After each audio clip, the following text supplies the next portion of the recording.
Hey guys, and welcome back to this channel. In this video I'll be showing you guys how you can delete private servers on Roblox. You can actually only hide them, but it's kind of similar.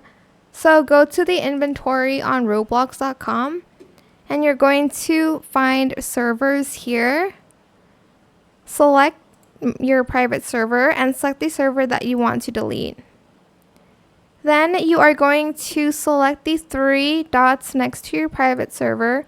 Select configure. Then you're going to just turn off the allow joining.